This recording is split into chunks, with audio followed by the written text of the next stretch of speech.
Top man. Well, let's move on to the mares.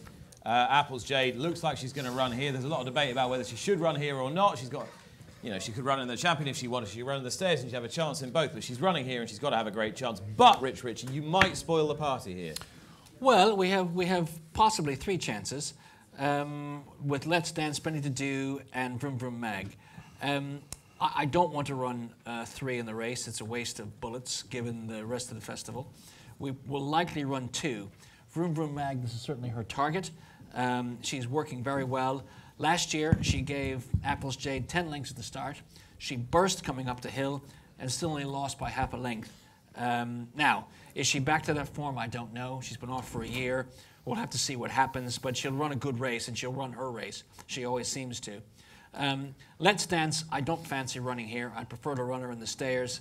I know Willie said to David on Monday that he'd run 3 in the Mares' Hurdle. That won't happen. I don't want to run 3. Benny to Do, we've aimed for this race. She's also in the Ryanair, which, giving her jumping, she'd probably have a chance in. But we've fancied running her here. She has a lot of experience over hurdles in France, and we'll do our best to try and take the favourite on. Apples Jade will be very, very hard to beat. Of all the favourites at Cheltenham, she is probably the best chance, I think, other than maybe Altior. And we will do our best to take her on, but Benny to Do without the favourite is probably a good bet for me. Keels, do you like this mares race as a betting medium this year? No, not really. I mean, I don't like it overall. Again, it's a race that discourages competition, isn't it? You'd like to see Apples Jade running the Stayers because she'd have a serious shot in that. But you cannot blame Connections for going for a Grade 1 Mares Hurdle at the Cheltenham Festival because they've created the race for them. So, yeah, she'll win. You know, she's the best horse in the race, probably by a mile. Talking about horses that have run this season, we don't know what's going to happen with Vroom Vroom Mag. They're actually very closely matched, but you know she hasn't run for ages. So yeah, it's not a race that interests me, to be honest. Luke, it looks an Irish benefit, this, doesn't it? Whichever way you slice it. Yeah, it does. Obviously, it'd be nice to see Vroom Vroom Bag coming back, but there's too many ifs and buts about her. I actually stood up next to Apples Jade. She's come out of stables last year, and even though she was a 5-year-old then, she looked so weak behind the saddle. She just looked an absolute shell of a horse. She looks a stronger horse this time. Her form's absolutely rock solid. She's just got no negatives. She's a brilliant, brilliant jumper. She travels well in her races. She seems to go on any ground. She's got toe. You know, it's no point taking a horse on for the sake of it. She's the best horse in the race, and there's no reason why she shouldn't win. David? There's only one negative for me with Apples Jade, that's the fact she hasn't ran since Christmas. Mares after a break, it's one kind of punting theory that really bothers me when they come back from a break. If you remember last year when she won the race, she had ran at Punchestown behind Lamini.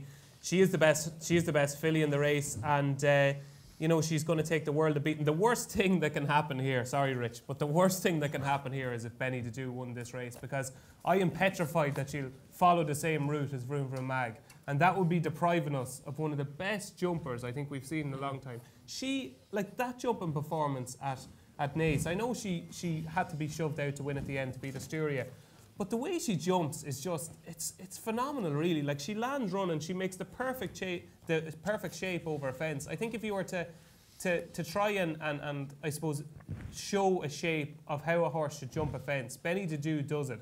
Quick through the air, you know, never look like falling. I think she could be an outstanding chaser, and for that reason, if she wins this race, I'd just be petrified that she'd try and win the race 3 years in a row or something like that. She is a lovely mare. The problem is that she's quite hard on herself. So when she does jump a fence, it's a long time between engagements, and it's the way she jumps.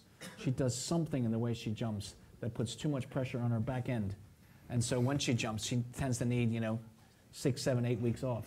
So maybe she won't stand up to chasing, but she is a wonderful jumper. She's so much potential. Yeah. I could see her potentially winning a Ryanair someday or a Gold Cup. Agree with that. And I just, like, I think ability-wise, she's probably the second best filly in the race, and I could see her run a cracking race. If you get a double-figure price, I'm sure those fancy prices are gone now that she's been confirmed for the race. But I think she'll run a cracker. A forgotten horse that's probably not good enough, but Jer's Girl, it shouldn't be the price that she is. She's 25 to 1. She's better than that. She's had a couple of issues, but I think she's back working well, so I wouldn't put you off that. But yeah, as the lad said, it's going to take something pretty special probably to beat Apples Jade. Yeah, I fancy the route for the